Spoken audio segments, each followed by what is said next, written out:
think we're getting the gist of what people, whether they are students, whether they are faculty, whether they are broader associations, whether they are staff, what they are all saying about this legislation, and that the deep concerns that they have about its anti-democratic nature, about its unintended consequences for a problem that just doesn't exist.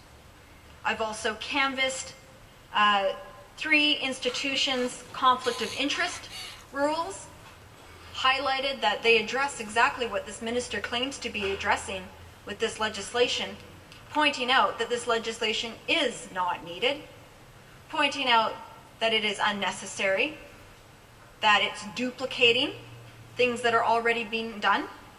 We've heard from many people in these letters who have said that they were shocked, that they were not consulted, but that they would be willing to work with the minister to address any perceived issues that she has, but that these sections need to be rescinded. And yet, given the opportunity, the minister has yet to do so. Mental illness is not an isolated incident to just people on the street or people that maybe take too many prescription drugs. There's all kinds of forms of addiction and mental illness and paranoia and, to think that out of 89 MLAs that not one in that house is mentally unstable to some degree or doesn't suffer from some sort of a psychosis or delusion or addiction. I'm sure several of them have addictions, but it's not practical to even suggest that some of this stuff that goes on in terms of government, from province to province, from municipality to municipality, from federal government to federal government to Mexico and its federal government, to say that every individual that's a politician or is in a political position like a city councilor or whatever, or a mayor, to say that every individual within the system is not suffering from some form of mental illness, and that just because they got some credentials that came from school makes them 100% correct is theoretically wrong. So in other words, what I'm trying to say is that some of this stuff that comes about with our legislation, I think it's built around mental illness, like warmongering, people, these leaders that like to go to war and have no remorse about, shooting up towns and cities where there's women and children and, just basic fellas running around, trying to do what people do in a day in these countries, like Bush, for example, yes, maybe he was a bit of an alcoholic, but I think it's a little more deeper than just alcoholism to provoke somebody to go off there and, assume that they, Iraq had mass, weapons of destruction, and then use that as a premise to go in there and start blowing everybody up, and and then move on to the next and move on to the next. I mean, this is all a form of mental illness. So when you're putting up roadblocks to prevent progress and to speak with forked tongue and say there's going to be opportunity, but also put the roadblock in there to chop the opportunity off the knees because your agenda is somewhere else, because your greed and your ego and your whatever it is that drives you to convince yourself that you're politically correct. I hate to say it, but to me, we're dealing with a lot of mental illness. I just don't go out in the rock garden and see mental illness there. I see it within a lot of systems, and I think that there is a form of mental illness that goes on in the House of Commons, with not every individual, but with, some of the initiatives that go on and some of the people that push them forward. They're remorseful. They're not remorseful. That's the thing. That's as soon as you don't show remorse, it begins to show a sign of a mental illness. So, they're not showing remorse. There is no remorseful attributes when you're making life so difficult for poor people on the streets, or poor families, poor children, students, going into debt. And tuition increases. Yeah. last year in a press But of course, they're not going to talk about that. They're not going to say, hey, you cross the carpet. You must have a mental illness because your policies are just whacked, right? They're not going to say that. So we don't have You know, the they money, can't say it like that. apparently, And then, you know, the guy on the other side of the carpet can throw back at them and say, well, you could be just as mentally ill as I am because the policies you're coming forward with are just as whacked. But at the end of the day, you know, when people don't show remorse and they justify it on, oh well, you know, we need the economics so that we can build a convention center to have all these businesses come in and do all this stuff to bring money into the community so that we have services for the kids that you say that we're neglecting, you know, This is well, ridiculous. This is, statistics in kind of fact, speak for the very themselves though, picture don't they, right? of If the numbers of ridiculousness, children Madam Speaker, going up in poverty to suggest we because don't have the money to your address student policies debt, but we are have the money on to pay lawyers buildings, to defend you know, to cater to the elite, pieces of legislation who that don't many of them are address any mentally real ill, problem in this you know, province. addicted to money, addicted It's to power, ridiculous. you know, show no problem. remorse, We've got right? the money to deal with this. A Think real about that. problem. Sorry, folks, not interested. We don't have any money.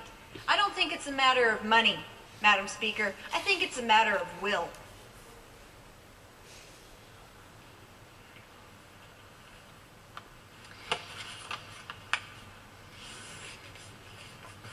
So, when I say that it's a matter of will, Madam Speaker, I think that, in fact, we've hit the nail on the head of why this piece of legislation exists. I think we've hit the nail on the head. The minister has been quoted in the Victoria Times Colonist in speaking on affordable post-secondary education when reporters were asking her what she's going to do about student debt load in reference to the February 1st Day of Action, where student groups across the country and all over British Columbia. I myself was in Kelowna at the University of British Columbia Okanagan campus at a student rally there, talking with students about what were their top of mind issues around public post-secondary education. And they, of course, tuition, affordability, debt load, grants. And the minister's reply to that and what students are saying when she spoke with the Times Colonist was, for me, it's not where it's best, I think, to put our efforts. It's not best to put her efforts into addressing mounting student debt, inaffordability, and along that same Well, of course vein, not, because it's money in the bank for the government, right? It's a Deficits guaranteed income, just at like with the credit colleges card. You know, they and cut me off of universities. welfare with their little, you know, Budgetary Republican welfare problems reform, at colleges and and you know, I had universities, already had to live off a credit card, infrastructure you know. deficits at colleges And and prior to universities. that, because you know the income This that is not where social she's going services to was put her providing for efforts. me at that time wasn't Rather, nearly enough to support a family. minister has decided And to then put you know her once I efforts got cut off with the welfare here because I couldn't pick their tomatoes for on an them. issue I hate to say it like that, but where it's there true. was You know, no I had 5 lobbying dependent children in school from the ages best of of 18 anyone's knowledge to in the 4 public and a half, post-secondary 5. sector who I've And heard you from. know, And I've talked you with, know, I basically with many, lived on many my credit people, cards for 6 years. including the executive director for You know, the BC tried Colleges made a few Association, costumes, you know, their- made a their little bit of money that organization, way, which is not called enough BC to support my Colleges, family on. No, I was too busy including, the busy working on the university nonprofit. administrators. So, you know, Very much like the and minister, I'm a I've poor toured person, all so over this but that's what province, middle class people have been speaking doing with all these years students, too. faculty, and administration So it goes back to the at our Occupy public Wall post-secondary Street and institutions. you know I've trying managed to bring a balance get to into our 20 society here. schools so far, and many of them have multiple campuses, and so I've been able to get to several campuses for one institution as well. None of them. So it seems to me say we have a little that silent they war have going on. for this type of legislation. So It's like a chessboard game. who knows where it was Your coming move from. and now it's my move. She, before introducing it, this government, the BC Liberals did absolutely no consultation whatsoever. And I listened to with this anybody stuff in for the sector. years and years and years and years. It's only been in the last couple of But years where I making just stopped sure listening to it because that it this just, type of legislation goes around and around and goes around, through kind of like what I'm doing right now. is You know, where the after a while you minister get is tired of gonna put her listening to it, efforts, right? You know, but because you can not see that it's not getting any address better, the it just gets top-of-mind worse, issue right?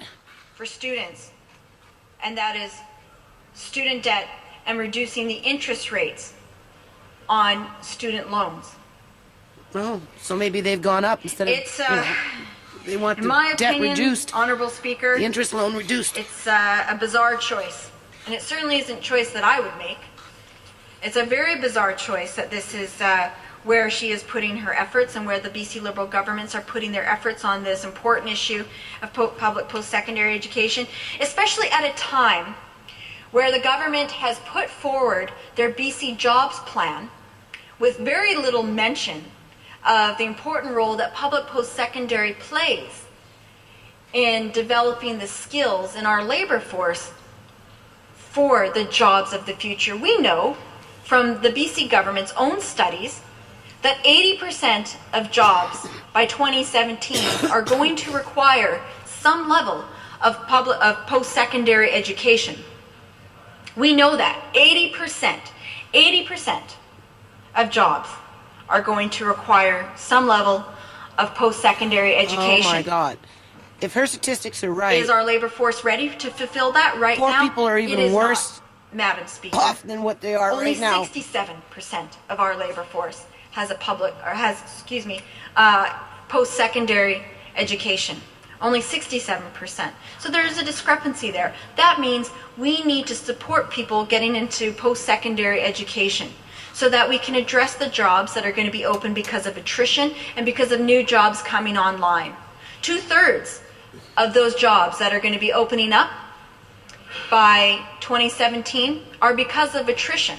We know that's going to happen. Another third is predicted as a result of new jobs coming online.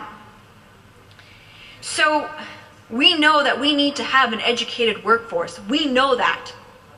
We know that to support people getting into post-secondary education, we need to ensure that it is affordable for all income levels.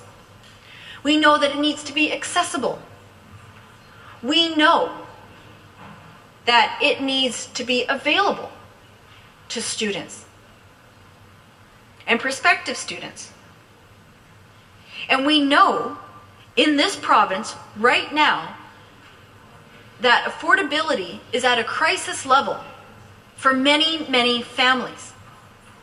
And we know that we are shouldering students with incredible debt once they graduate to the point that they are going to have difficulties in participating in the broader BC economy.